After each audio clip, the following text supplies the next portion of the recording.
In football, some wounds are so deep they change the DNA of a club forever. May 2005, Istanbul. AC Milan suffered the most agonizing, humiliating defeat in the history of the Champions League. But the nightmare was just beginning. 1 year later, Italian football was shaken to its core by the Calciopoli scandal.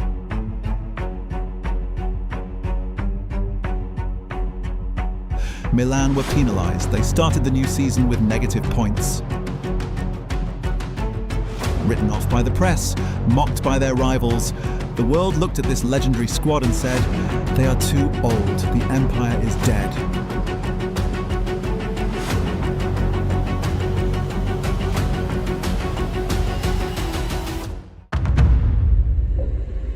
But the world forgot one crucial detail. You never, ever write off the Italian kings in Europe.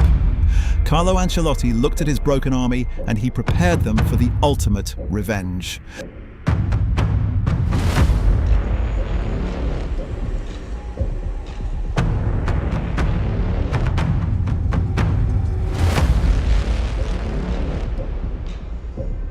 To understand this redemption, you must look at the soldiers. This wasn't just a team, it was a museum of footballing royalty. Paolo Maldini and Alessandro Nesta formed an impenetrable wall, a masterclass in Italian defending.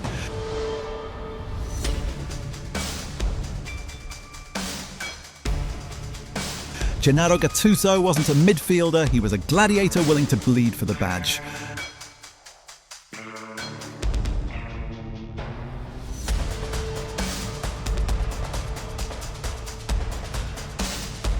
Andrea Pirlo, the architect, manipulating time and space with a single pass.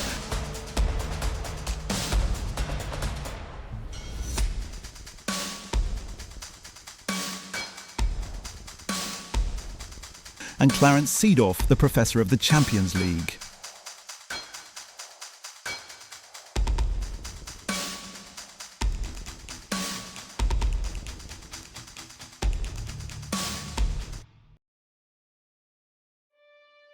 Before we witness the rise of the Golden Boy, I need your help.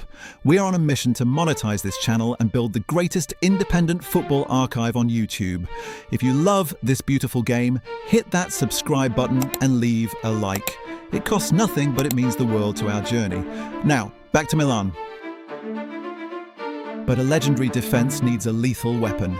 Enter Ricardo Kaká. Before the era of the aliens, before Messi and Ronaldo completely took over the planet, there was one man who ruled football with pure, terrifying elegance. Kaká in 2007 defied logic. He wasn't a traditional striker, he wasn't just a playmaker, he was a devastating force of nature. When he picked up the ball and started gliding across the pitch, defenders didn't try to tackle him, they just prayed.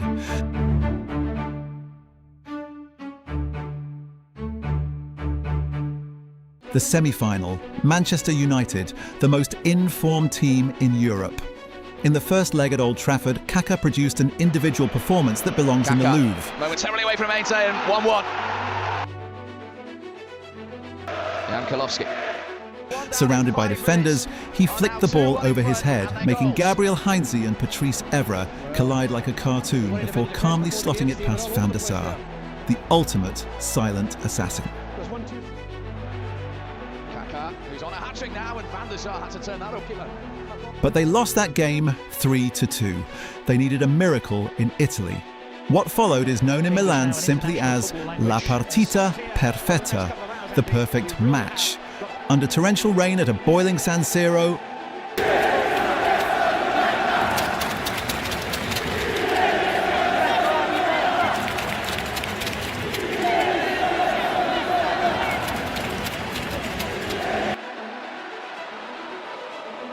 star players ready for what could be a truly wonderful European night.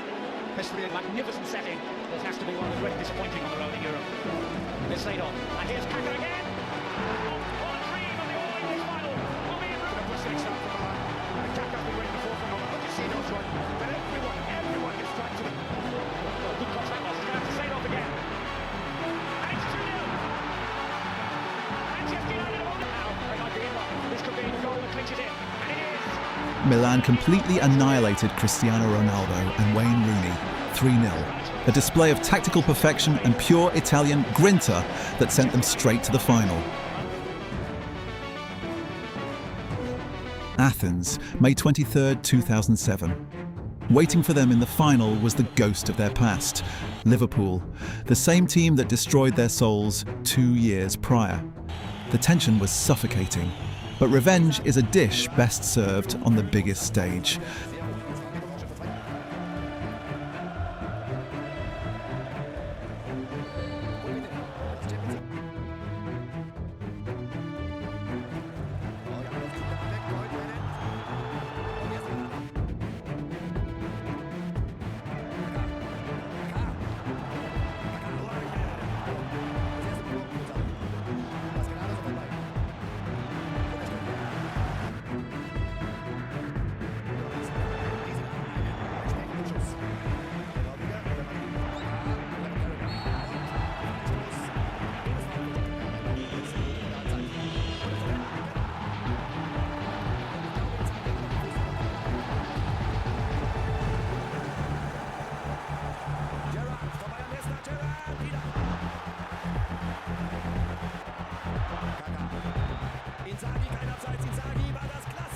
This time, there was no collapse.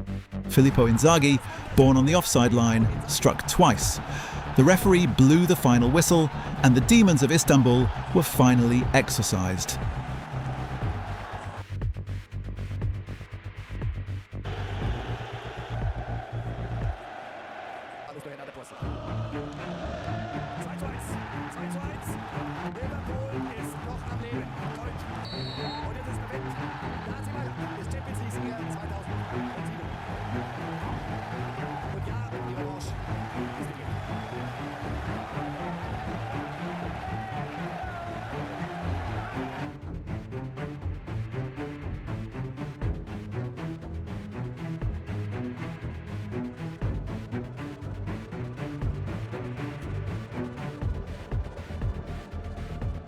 AC Milan were the kings of Europe for the 7th time, and at the end of the year, Ricardo Kaká was crowned the undisputed king of the world, winning the Ballon d'Or. It was the absolute peak of a golden generation, the last great Italian dynasty to rule Europe with such grace.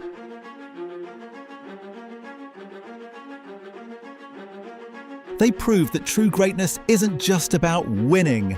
It's about how you rise after a devastating fall. If this story gave you goosebumps, please drop a like and subscribe right now to help us reach our monetization goal.